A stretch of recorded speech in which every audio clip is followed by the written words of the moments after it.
오늘 하나님 말씀은 고린도후서 12장 1절에서 10절까지 말씀입니다.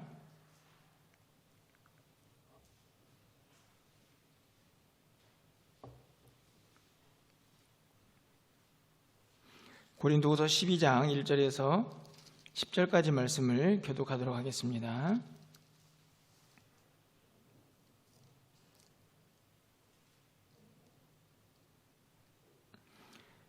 무익하나마 내가 부득불 자랑하노니 주의 환상과 계시를 말하리라.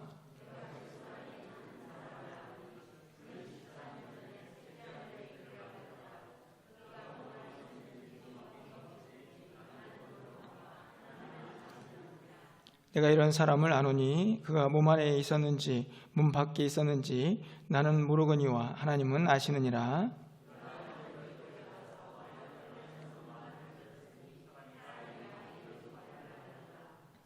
내가 이런 사람을 위하여 자랑하겠으나 나를 위하여는 약한 것들 외에 자랑하지 아니하리라.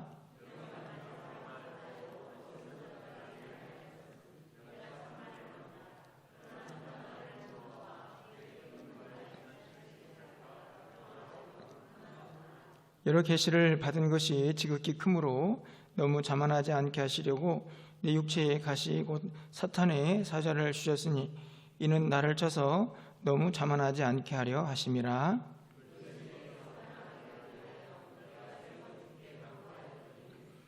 나에게 이르시기를 내 은혜가 내게 족하도다.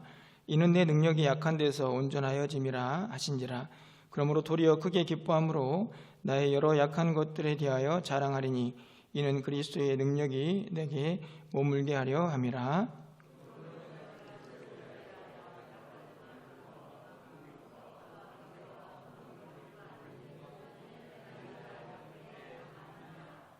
아멘.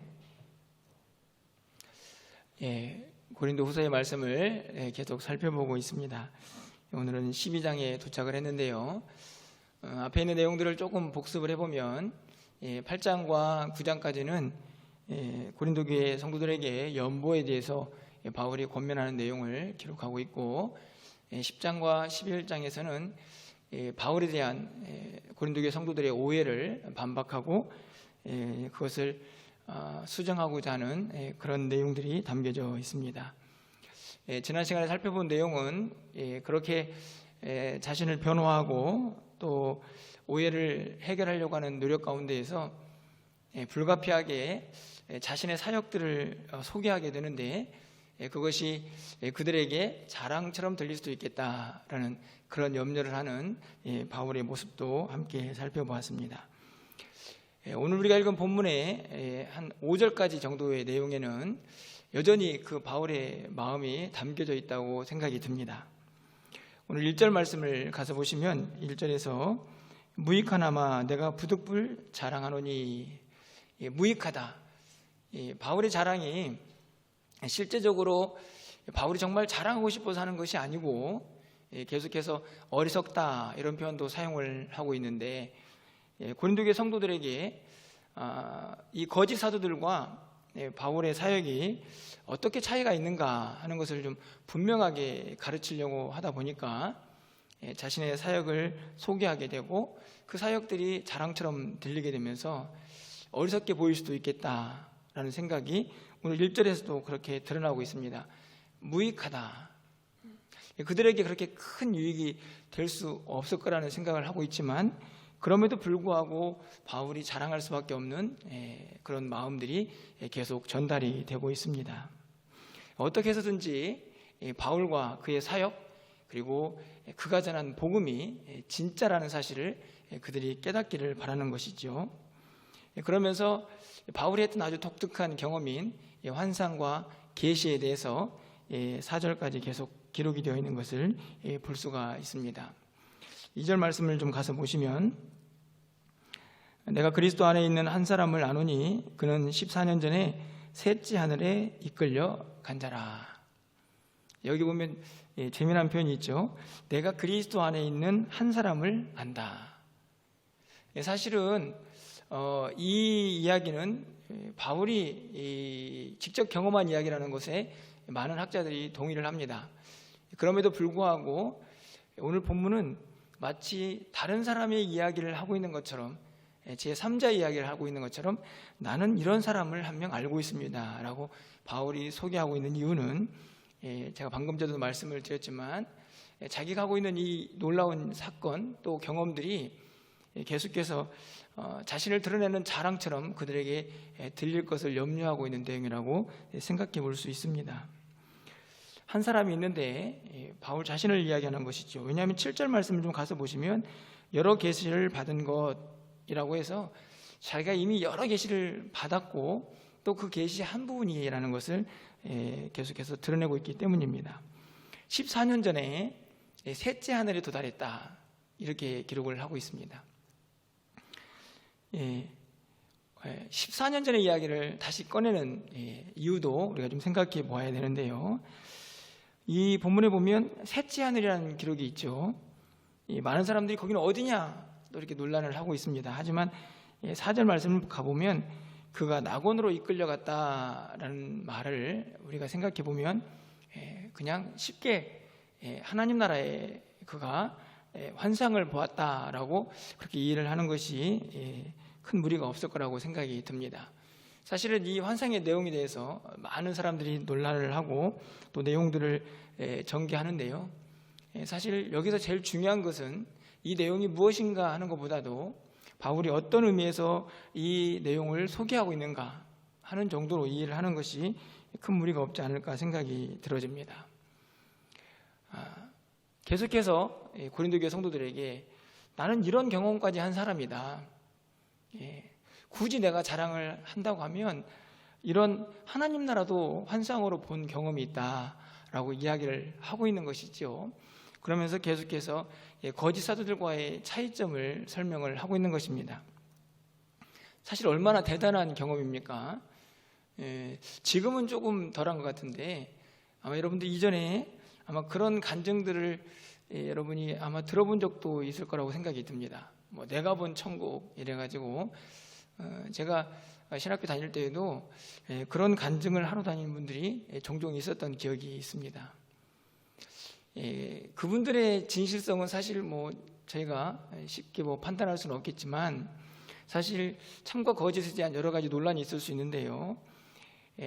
그들이 그만큼 그런 간증을 하고 다니면서 많은 사람들에게 영향을 끼쳤던 이유는 그 일이 굉장히 엄청난 사건이기 때문이었다는 것을 반증하죠. 사실 바울도 마찬가지입니다. 하지만 바울은 그렇게 내가 본 천국이라고 간증하고 다니는 사람들처럼 진실이냐 거짓이냐를 그렇게 논할 수 있는 상황은 아니고 성경의 말씀에 기록되어 있고 바울은 이미 자기의 모든 사역을 통해서 환상을 보고 또 하나님의 성령의 인도하심을 따라 계속 사역을 하고 있기 때문에 이 사건은 분명 바울에게 일어난 사건임이 분명합니다. 그러니까 이것만 가지고 내가 바울이 자랑을 한다고 하더라도 얼마든지 자랑을 할 수 있는 상황이 되는 것이죠. 하지만 바울의 본심은 이것을 자랑해가지고 고린도 교회 성도들에게 내가 이런 사람이다라고 드러내는 것이 본래 목적이 아니었다는 것을 우리가 계속해서 살펴보고 있는 것입니다. 더욱더 분명해지는 것은 바울이 이 계시의 끝부분에서 이렇게 기록을 하고 있다는 것이죠. 바울이 정말 자랑하고 싶은 것이 뭔가를 드디어 본격적으로 드러내고 있습니다. 5절 말씀인데요. 우리 5절 말씀은 함께 좀 읽어보도록 하겠습니다. 5절입니다. 내가 이런 사람을 위하여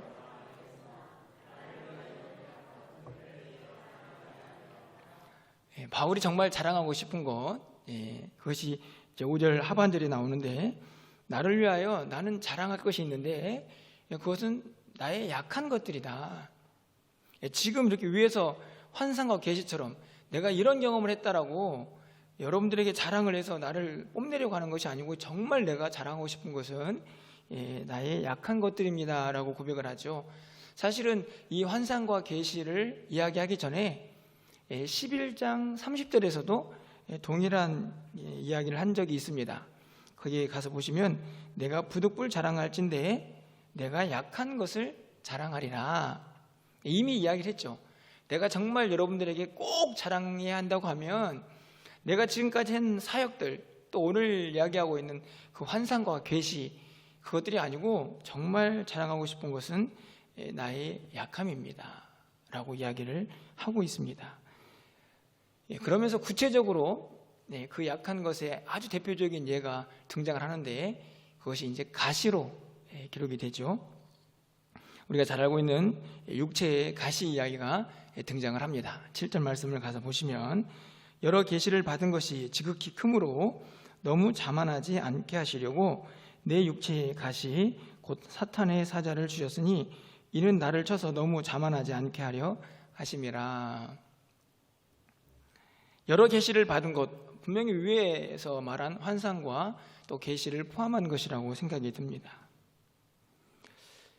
하나님께서 나에게 육체의 가시를 주셨다, 이렇게 기록을 하죠. 이 육체의 가시에 대해서 또 여러분 잘 아시죠? 육체의 가시가 뭐냐라는 학자들 간의 논란이 아주 많습니다. 어떤 사람들은 언어장애, 말이 서투르다 라고 하는 사람들도 있고, 어떤 사람들은 안과 질환이 심했다, 또 어떤 사람들은 간질이라고 말하는 사람도 있고요.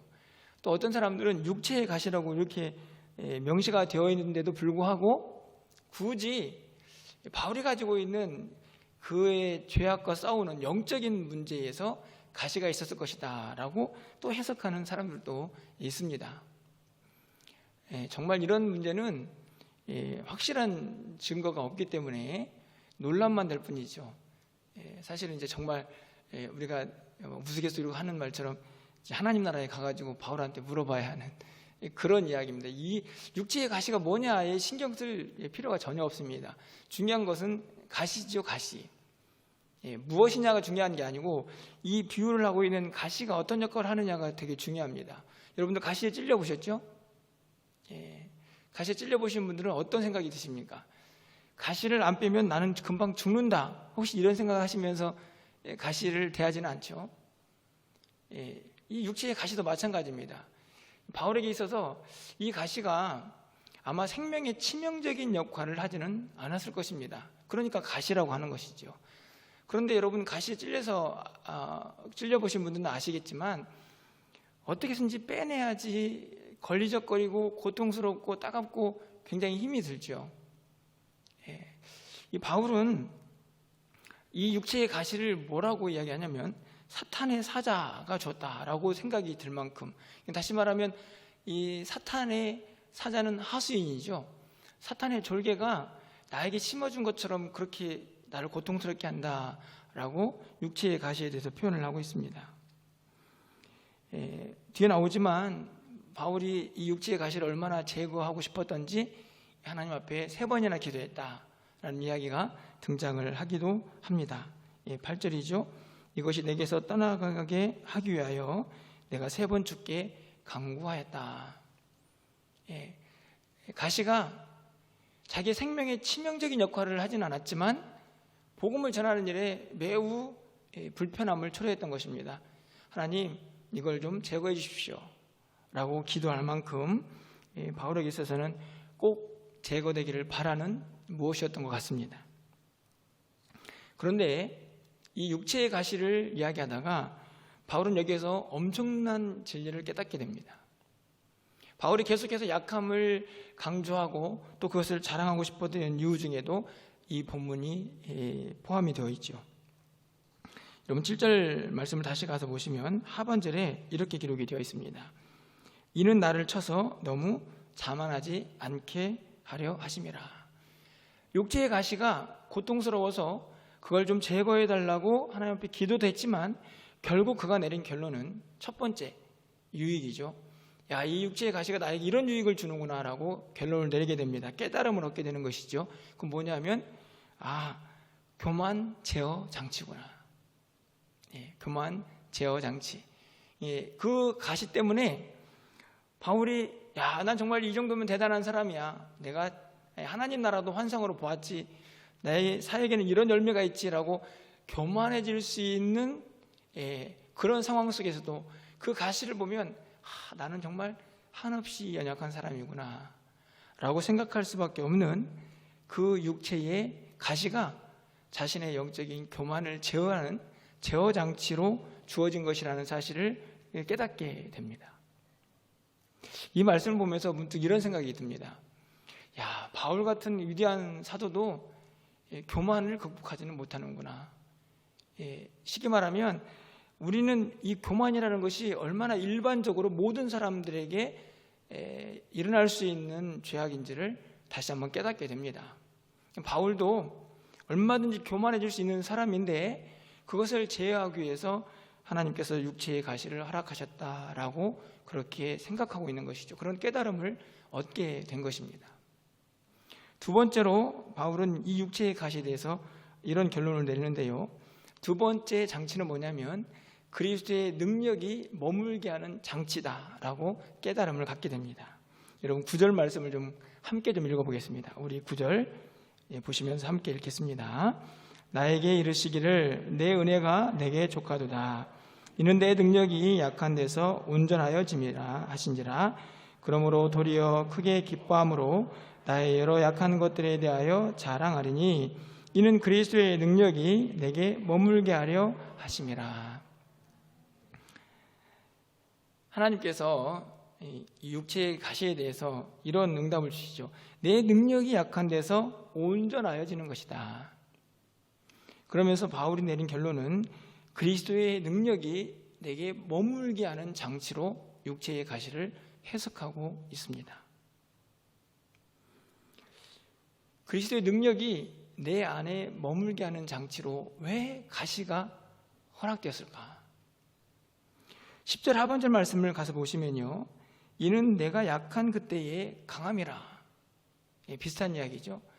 가시를 가지고 있기 때문에 한없이 약해질 수 있는데 그 약해지는 그 순간에 내가 강해진다라는 것을 깨닫게 됩니다. 어떻게 강해졌을까요? 9절 하반절의 말씀과 연결을 시켜보면 내 스스로 강해진 게 아니고 그 안에 누구의 능력이 머물기 때문입니까? 그리스도의 능력이 머물기 때문이죠. 내가 약할 때에 내가 강해졌다. 내 힘으로 강해진 게 아니고 그 약함 가운데 그리스도의 능력이 머물렀다. 그래서 강해졌다는 결론을 도달하게 되는 것입니다. 바울은 이 육체의 가시를 두 가지 깨달음으로 얻게 됩니다. 하나는 먼저 말씀을 드렸던 것처럼 나의 교만을 제어하는 장치구나. 그리고 또 한 가지는 그 약함을 통해서 그 안에 그리스도의 능력이 부어지는구나. 그런데 여러분,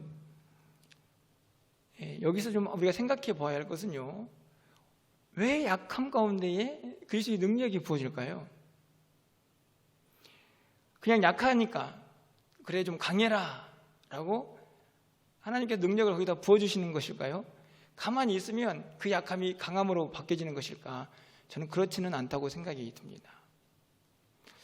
어떻게 하면 우리의 육체의 연약함, 그것이 가시든지 또 다른 것이든지 그것이 우리에게 강함으로, 그것이 그리스도의 능력이 머무는 장소로 그렇게 사용이 될 수 있을까?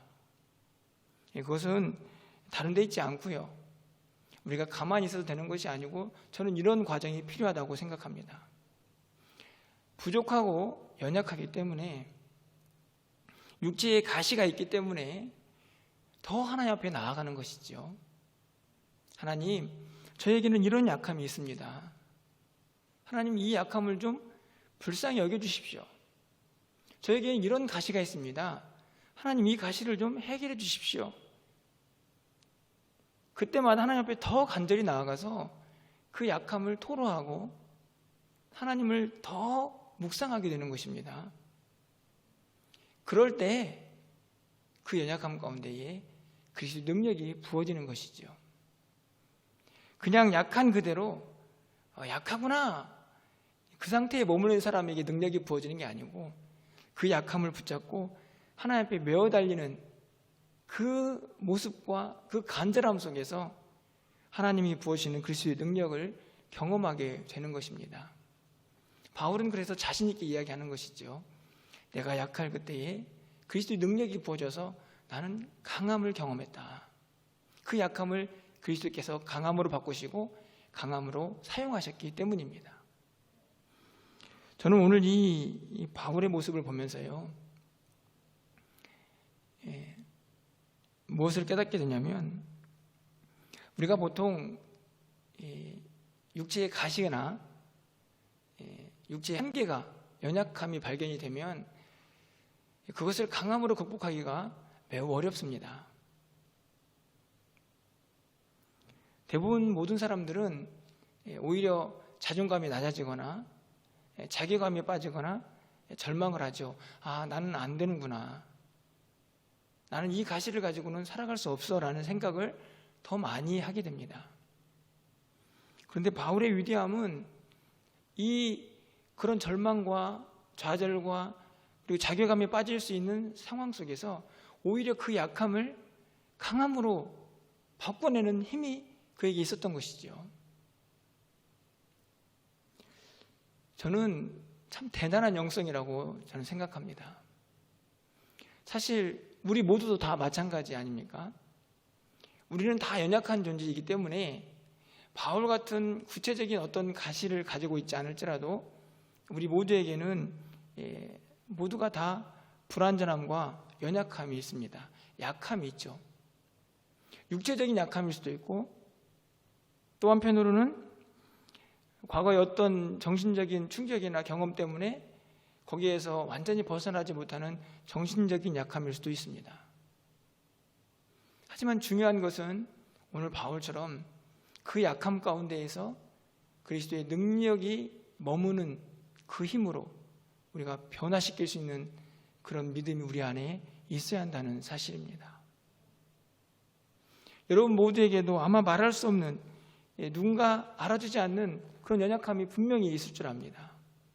하지만 오늘 바울처럼 그 연약함이 여러분을 절망 가운데, 좌절 가운데, 또 깊은 자괴감 가운데 빠지게 하는 것이 아니고, 오히려 그 연약함을 가지고 하나님 앞에 나아갔을 때에 그 안에 하나님의 능력을 경험하고 하나님의 은혜를 경험하는 축복의 통로가 여러분이 가지고 있는 약함이 되기를 축원합니다. 그 약함을 통해서 그리스도의 능력을 경험하고 그 안에서 약함이 오히려 강함이 되는 그런 은혜를 여러분 모두가 경험하시기를 간절히 축원합니다. 그렇게 그의 가시를 이제 하나님의 능력으로, 은혜로 변화되는 경험을 한 바울은요, 조금 더 나아가서 기쁨과 또 결단과 다짐을 하는 장면이 기록이 되어 있습니다. 여러분 9절 말씀의 하반절에 가서 보시면, 그러므로 도리어 크게 기뻐함으로 나의 여러 약한 것들에 대하여 자랑할 것이다. 이제 경험을 하지 않았습니까? 깨달음도 얻었습니다. 다짐을 하죠.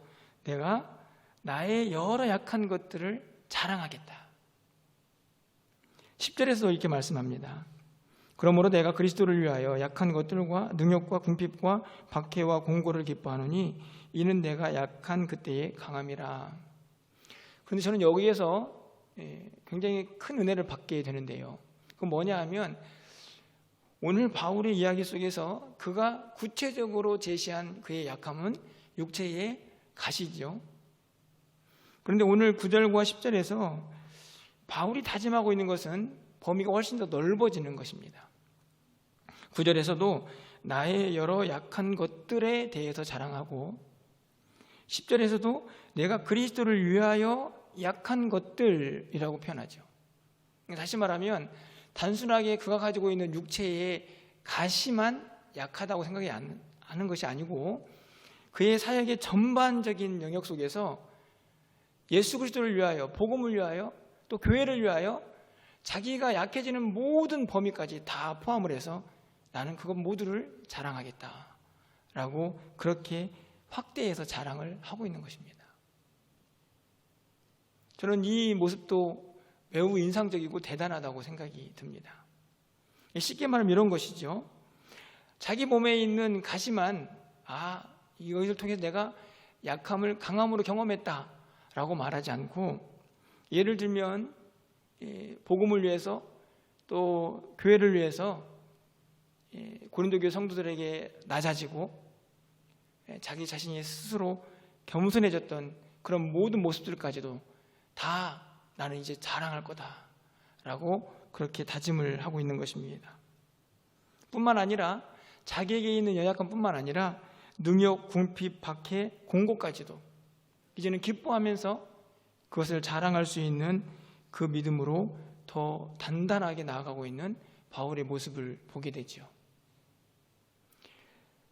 자기에게 있던 가시가 약함이 강함으로 변화될 뿐만 아니라 자신에 있는 모든 사역의 전반적인 영역까지도 이제는 한없이 낮아지면서 주를 위하여, 교회를 위하여, 복음을 위하여 그 약함을 견디고 자랑할 수 있는 믿음의 견고함을 우리에게 보여주고 있는 것입니다. 저는 저를 포함해서 우리 모두가 우리의 신앙생활 전반에 이런 다짐이 좀 있었으면 좋겠다, 이런 생각을 해봅니다. 내가 가지고 있는 어떤 육체의 연약함, 그것을 뛰어넘어서 내가 교회를 위해서, 복음을 위해서, 그리스도를 위해서라면 내 스스로 낮아지는 것, 고난을 받는 것, 그것까지도 다 포함해서 그 약한 것들을 자랑하겠다, 그 약한 것들을 오히려 기뻐하겠다라고 말할 수 있는 그런 믿음의 견고함이 우리에게 모두 있기를 소망해 보는 것입니다. 바울은 그런 믿음을 가지고 이 약함을 강함으로, 또 그 약함 속에서 기쁨과 또 결단을 하고 있는 것을 보게 됩니다. 마지막으로 한 가지 더 살펴보고 싶은 것은요, 기도에 대한 내용인데요. 바울은 자신의 가시를 제거해 달라고 하나님께 몇 번 기도했습니까? 3번 기도했죠. 왜 3번 기도했을까요? 저도 잘 모르니까 여러분 나름대로 좀 묵상해 보시기를 바랍니다. 궁금해가지고 해석하는 사람들은 어떻게 해석하나 했더니 2가지로 나눠지더라고요. 한 부류는 그냥 여러 번 했는데 그냥 반복의 의미로 3번을 쓴 거다, 이렇게 말하는 사람도 있고, 문자적으로 3번이다라고 말하면서 예수님께서 겟세마네 동산에서 3번 기도하지 않았느냐라고 말하면서 그 논리를 펴는 사람도 있었습니다. 하지만 확실하지는 않고요.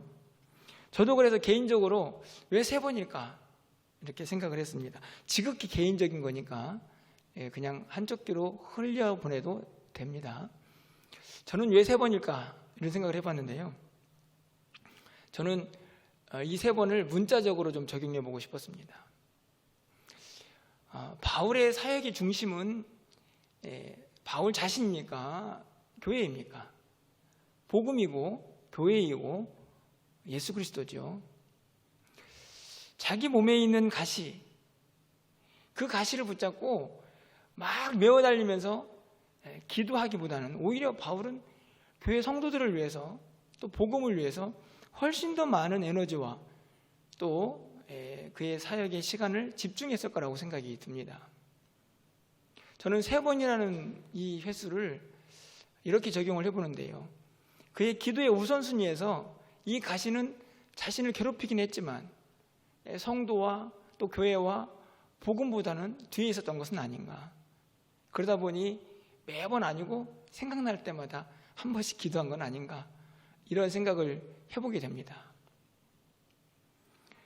그러니까 사역이 우선이었고 복음이 우선이었기 때문에 자기에게 관련된 그 가시만큼은 우선순위에서 밀린 것은 아닌가, 이런 생각을 해보게 되는 것이죠. 여러분 나름대로도 그냥 한번 묵상을 해보면 좋겠다, 이런 생각을 해봅니다. 근데 문제는 뭐냐면 그렇게 3번을 기도했는데 하나님께서 뭐라고 응답을 하셨느냐 하는 것이죠. 여러분 9절 말씀을 좀 마지막으로 좀 함께 읽어보겠습니다. 9절을 함께 읽겠습니다. 나에게 이르시기를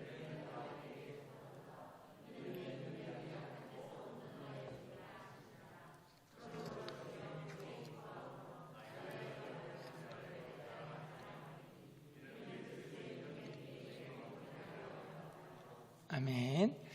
자, 하나님의 응답은 예스입니까? 노입니까? 어렵습니까? 하나님의 응답이 바울의 육체의 가시에 대해서 그걸 좀 제거해달라고 기도했습니다. 하나님의 응답은 예스입니까? 노입니까?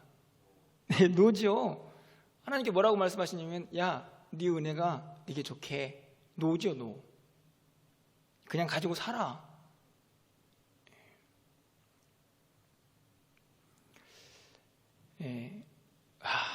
바울 같은 위대한 사도의 기도를 하나님이 노라고 하시다니, 이런 생각 안 드십니까? 여러분은 여러분의 기도에 어떤 응답이 오기를 원하시죠? 대부분의 많은 사람들은 기도의 응답은 예스여야만 한다고 생각을 하죠. 우리가 하는 기도, 그 요구사항을 하나님이 다 들어주시면 예스다고 생각을 합니다. 하지만 오늘 본문에서 바울의 기도를 하나님이 노라고 분명히 말씀을 하셨지만, 중요한 것은 그것도 기도의 응답이라는 것이죠. 우리가 여기서 한 가지 깨달아야 할 것은, 하나님의 노도 기도의 응답이라는 것을 잊어서는 안 되는 것입니다. 우리의 요구가 하나님 뜻과 맞아서 예스가 될 수도 있지만, 하나님의 생각이 그건 아니야 라고 해서 노라는 응답이 와도 우리는 그것에 대해서 기뻐하며 감사하며 하나님이 내 기도를 들으셨구나 라고 말할 수가 있어야 합니다. 저는 여러분, 이 본문에서 하나님 노도 하나님의 응답이니 감사합니다, 이런 기도를 우리가 할 수 있었으면 좋겠다, 이런 생각을 하게 되는데요. 그러려면 반드시 이 마음이 필요합니다. 하나님께서 그에게 가르쳐 주신 말씀이죠. 네 은혜가 네게 족하다. 이미 너무 많은 은혜를 받았고 지금 있는 그 가시 정도는 네가 가지고 살아도 이미 너는 충분한 은혜를 받았다. 여러분 어떠신가요? 저도 이번에 기도원 가가지고 하나님 앞에 막 이거 해주세요, 이거 해주세요, 이거 해주세요, 얼마나 많이 막 쏟아놓고 왔는지요. 여러분도 마찬가지시죠? 근데 항상 마음속에 이 마음이 있어야 합니다. 하나님이 노하셔도 이미 받은 은혜가 족하다. 그 마음이 있으면 예스를 고집하지 않을 수 있습니다. 하나님이 노하셔도 진짜 아멘, 예스는 우리가 할 수 있습니다. 하나님이 노하셨는데 우리는 그 응답에 아멘 하며 예스 할 수가 있다는 말씀이죠. 여러분, 이제 감사 계절이, 절기가 이제 곧 다가오는데요. 감사도 마찬가지라고 생각이 듭니다. 제가 감사절에 대한 이런저런 이 행사를 주보에 실으면서 우리 성도님들이 이 코로나 시대에 뭐 감사할 게 많을까, 또 이런 생각을 하고 이 주보를 보는 건 아닌가 하는 염려를 조금은 했습니다. 여러분 어떻게 좀 감사 분위기가 좀 나십니까? 지금 우리의 상황을 보면 감사거리가 너무 없다고 생각이 들 수 있겠지만, 오늘 이 바울에게 하나님께서 주신 말씀을 좀 한번 생각해 보십시오. 네 은혜가 네게 족하다. 야, 이미 그렇게 많은 은혜를 받았는데, 야, 코로나 시대에 조금 힘들다고 감사를 잊어버려? 혹시 이렇게 하나님께서 우리에게 말씀하시는 건 아닌지, 말씀을 준비하면서 문득 그런 생각이 들었습니다. 말씀을 좀 맺으려고 하는데요. 바울이, 저는 이제 많은 역사학자들도 바울의 위대한 선교 사역에 대해서, 그리고 그 열매가 유럽에 어떤 영향을 끼쳤는가에 대해서 일반 역사학자들까지도 이의를 제기한 사람이 없습니다. 대단한 사람이죠. 근데 그의 어떤 복음에 대한 열정, 그리고 그 사역의 열매들, 그것만이 대단한 것이 아니고, 저는 말씀을 읽을 때마다 그의 모든 사역에 가지고 있는 그 신앙의 모습들 전체가 우리에게 너무나 많은 교훈을 주고 있다고 생각이 듭니다. 목회하는 저에게도 마찬가지고, 또 신앙생활하는 우리 모두에게도 마찬가지죠. 자신을 오해하고 끊임없이 자신을 향하여 비난하는 성도들을 향해서 그들을 설득시키고, 그들이 정말 실족하지 않으면서도 바울의 그 마음과 복음의 진정성을 이해하도록 애를 쓰는 그 모습, 오늘 본문을 통해서 볼 수 있었던 것처럼 자신의 그 연약함을 결국 그리스도의 능력을 담는 그릇으로, 그 연약함을 통해서 자기의 어떤 교만을 제어하는 장치로, 그렇게 그것을 이해하고 그것을 다시 깨달아 나아가는 이 바울의 영성, 그리고 하나님께서 노라고 말하고 있지만 그 안에서도 감사하면서 기뻐하며 또 다른 믿음의 결단으로 나아가는 이 바울의 모습이 우리 모두에게 너무너무나 중요한 교훈과 메시지를 전하고 있다고 저는 확신합니다. 여러분이 오늘 이 말씀을 통해서요, 좀 내용이 쭉 말씀을 풀다 보니 집중적으로 어떤 말씀을 전하지는 못했지만 여러분 이 말씀들을 좀 잘 정리하셔서 바울의 그 아름다운 신앙의 모습들이 또 그 안에 담긴 주님의 마음들이 우리의 마음속에 또 우리의 신앙생활 가운데에 잘 새겨지고 또 드러날 수 있기를 주님의 이름으로 간절히 축원합니다.